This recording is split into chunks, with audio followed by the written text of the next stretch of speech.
Larry, so far, I know that you're following the news coming out of Iran, coming out of the region. So far, it seems that the United States has started the attack with, the attack on the leadership of Iran, the president They of tried Iran, to. supreme leader of Iran, Yeah. and the attack is going on, and they're trying to attack the launchers, of the missiles, and we've seen the Iranian retaliation in the region and beyond the region going to Israel as well. What is your assessment on the current situation of the war?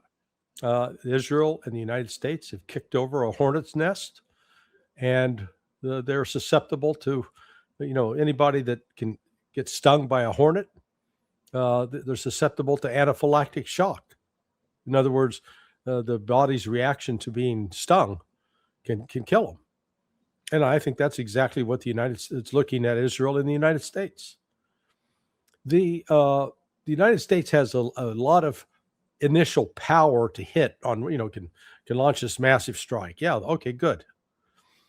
But they keep forgetting how big Iran is. It's not, you're not taking out a city block. It's an enormous country, 4 times the size of Iraq, which the United States, there we had every military advantage we failed to subdue. It took us more than a month to get our troops. So we started in March. It took us 2 months to get troops up to Baghdad. And then even once we secured it, remember George W. Bush with his mission accomplished. Then that started an internal insurgency. This is so misguided and foolishly planned. They assumed that there was such popular support for an overthrow of a regime that all they had to do is just kill a few more. Mm. And, you and I have talked about this before. That the reason the West believed that is the CIA, using a cutout through USAID and National Endowment for Democracy, was having a public opinion poll published through a group that was based in the Netherlands, Ganaam, G-A-N-A-A-M, and this other thing, Visifon, I think it was, VPN, out of Canada. And so they'd conduct online surveys, and those surveys would say, oh, yeah, 8 out of every 10 Iranians hate the Ayatollah. They want to get rid of the mullahs and overthrow the Islamic Republic. And so Donald Trump's told that. They believe it.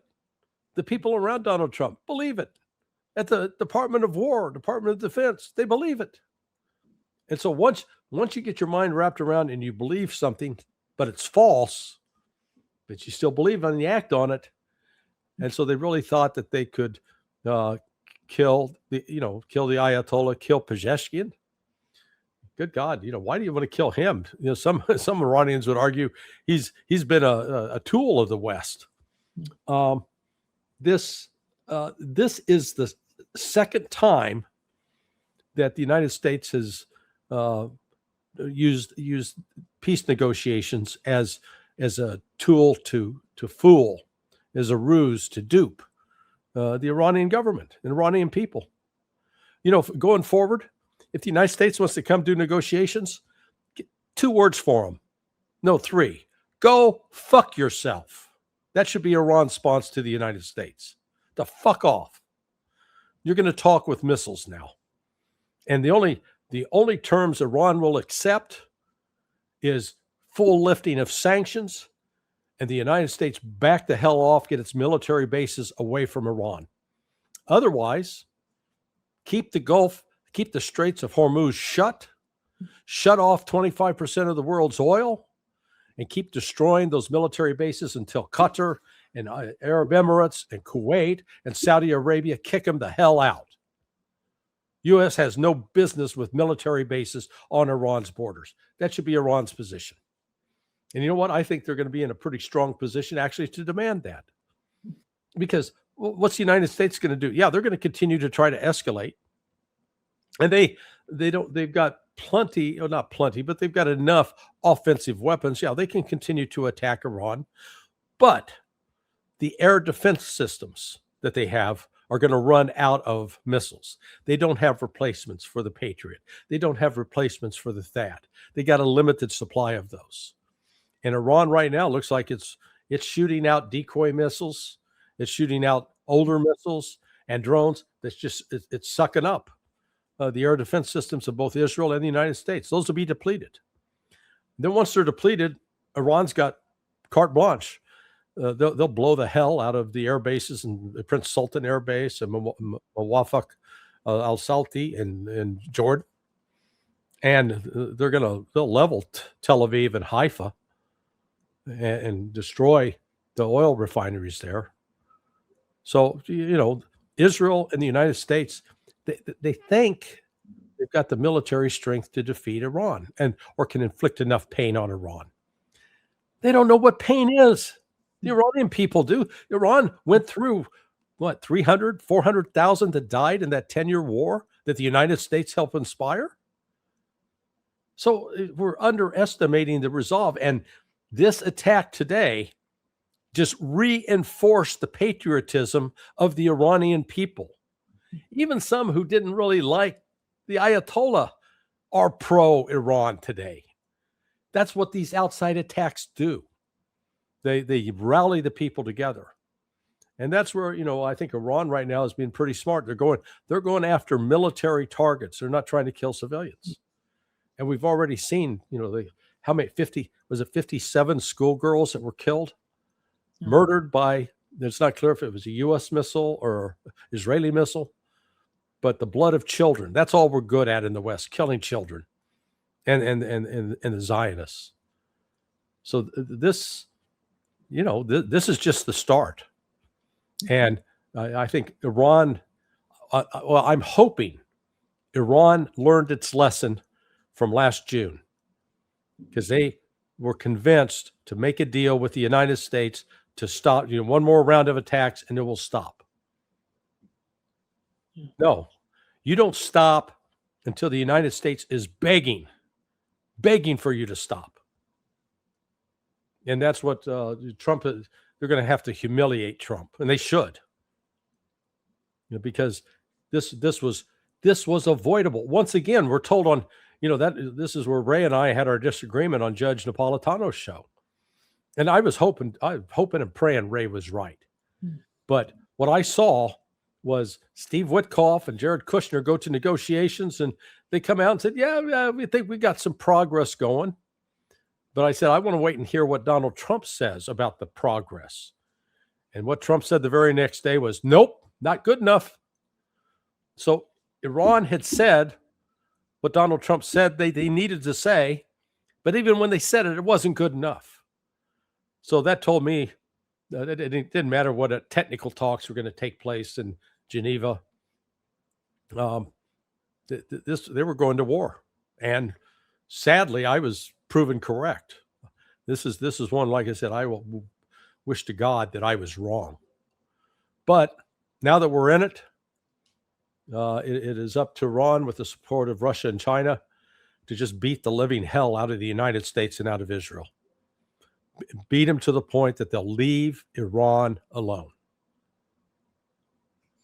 Larry, so far what we've seen is this lot of attacks on the military bases, on the U.S. bases in the Persian Gulf. Mostly they're focused on the Persian Gulf right now. They have sent some missiles to Israel and drones to Israel, but they're mostly focusing on the Persian Gulf. What is the strategy? Because IRGC, before coming up, said that the Strait of Hormuz is just closed and nobody can pass that. And what is the strategy? What is going on in the mind of Iranians, in your opinion? Well, cause attrition to U.S. air assets, or make it impossible, impose costs. Right now, if they're able to base out of Prince Sultan Air Base and out of Mawafaq al-Salti in Jordan, and if I'm mispronouncing that, my apologies to whoever's listening. But if Iran can destroy those air bases, the U.S. has got to relocate somewhere. And when they have to relocate, that means they got to fly a larger distance, and they've got the problem of air refueling. So it becomes much more costly. And that's what I said. This the United States is not built for a long drawn out conflict, one of attrition. And unlike, with the engagement with the Houthis last March, the Houthis were firing maybe 1 or 2 missiles every other day. Iran's going to be firing hundreds a day. The United States will never have seen anything like this. I don't have evidence of this, but my belief is that Iran's stockpile of missiles is closer to 20,000. It's underground. And they keep saying that they haven't even demonstrated their most capable missiles yet, that's coming. So, like I said, this is the United States has limitations. They only produce 700, let's say 800 Patriot missiles a year. And when you realize that you got to fire at least 2 missiles, 2 Patriots for every inbound Shahed drone, do the math. If Iran has 400 drones, you think they got 400 drones? Absolutely. They fire 400 drones. That's 800 Patriot missiles gone, poof, like that. That can be done in one day. And that's a year of production gone. The same thing with the THAAD, the Theater High Altitude Air Defense System. And the same with the Israeli Iron Dome. They got the launchers, but it's like they don't have the ammunition. There's not an unlimited supply of that. It's extremely limited. And it has been depleted in part by the support that they provided Ukraine over the last 4 years. They've bled through an awful lot of ordnance on that. So, and the destroyers that are out there to protect the aircraft carrier, they've got limited, they only got 96 missile tubes. And they're on the assumption that they're only going to have to fire 1 or 2. Again, Iran's got a massive missile force that if they decide to employ it against those targets, they can compel the United States to retreat from the area because they'll run out of defense missiles. So Iran, I think, has a lot of cards to play. They've got submarines, they've got frigates. Some of their naval capability has been destroyed, but not all of it. And they don't have to even have any ships in the Strait of Hormuz because they can fire anti-ship missiles from shore that can effectively close it. So the countries in Asia that are dependent on oil, China was stocking up beforehand. So China knew what was coming. But the other countries are going to scream bloody murder, and they're going to put pressure on the United States and Israel to put an end to this madness. Because Iran's attitude is, we were minding our own business. Those motherfuckers attacked us. And excuse my obscene language, but that's exactly how I feel about it. This was the same as Adolf Hitler telling his army to attack the Poles on September 1st, 1939. That didn't work out too well for him either over the long run. And I think what has happened here is that Donald Trump has done what George H.W. Bush did, lied to the American people. George H.W. Bush promised, read my lips, no new taxes. And then what did he do? He imposed new taxes. People remembered. They were furious. Now, Trump and the Republicans, they're going to take a more severe beating than they were potentially headed for. This Israel first nonsense has got to stop. Absolutely got to stop. Yeah. For 8 hours, we haven't heard from Donald Trump, but he had an interview the talk with the Channel 12 in Israel. He said that I have many exit strategies. Yeah. Many exit strategies from the war. I can choose to make it long or I can make it short. We'll see. It seems that he's feeling somehow. The first video he published when the attack has happened was that people of Iran, we've just done our attack on Iran, and it's your time to come out. It's unbelievable, Yeah. and he's repeating those 33,000 people were killed and all of that nonsense that he's trying. And I'm not sure that he's knowing what he's doing. Yeah, well, actually, I think one of his exit strategies, listening to him, let's see if he does this. This war, the attacks will go on for 3 or 4 more days. And then he'll announce, look, we've done everything. We did this in the hopes, we understood that the Iranian people wanted to rise up and overthrow the brutal Islamic regime. And we gave them a chance. We did what we came to back them up, and they haven't responded. So it's not our fault. We tried, but those dumb Iranians, they didn't rise up and do what they're supposed to do. So we're going to wash our hands of this and move on. Again, what's the incentive for Iran to stop blowing up U.S. military facilities? They've already destroyed the Fifth Fleet headquarters that's there in Bahrain. I think that's now unusable. I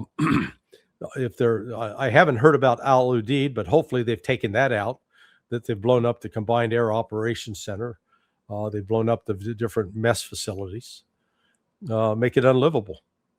And then, the United States is going to have to withdraw forces from the region. But, Iran's controlling, they're controlling the game now. Yeah, they're going to take, the Iranians are going to die, and they're going to suffer some damage. But, what the United States has failed to understand is the tenacity of the Iranian people. Look at what they were able to endure during that 10 year, and you were too young for this to remember, but what they endured during that almost 10-year war with Saddam Hussein. And, hundreds of thousands dead, not just, dozens. So, in Iran, really, they've been bullied so much particularly by Trump, and not just now, back when they killed Soleimani, and go back to Obama in 2012, all the assassinations of Iranian scientists. I think Iran has turned the cheek and turned the cheek and turned the cheek. I don't think there's any more cheek turning for Iran. I think they're going to continue this and press it forward until Iran's interests are satisfied. And that's good. And one of those key ones is all of these economic sanctions have to be lifted, and lifted immediately. And until they're lifted, we're going to keep bombing Israel into the Stone Age. Larry, do you see Iran going with the same strategies that they had during the 12-day war? They started with a large amount of missiles and drones. Then they reduced the number of drones and missiles just to be more strategic. It seems that they started in the initial hours, they started with the same strategy they had at the end of 12-day war. Yeah, exactly. That was a smart strategy. Only this time it was much, much more expansive. I mean, during the 12-day war, the target was Israel, and Israel's a relatively small area. But now they're going after the U.S. military bases in Bahrain, in Kuwait, in Saudi Arabia, in Qatar, and United Arab Emirates. They took out apparently this massive radar system that could look out, something like 5,000 kilometers. That's dead. It's gone. So they've been blinded in that regard. I don't know what the backup is, but I think Iran, with its underground missile cities and its underground manufacturing facilities, that above ground, the United States and Israel can continue to cause damage, and we'll see. Again, I don't know how extensive the air defense system is, how effective, if Iran has developed effective countermeasures for the electronic warfare capabilities of the United States and Israel. So there are a lot of complexities here, but in terms of who's got the advantage, in terms of being able to sustain losses. I'd argue Iran's got that advantage, not the United States.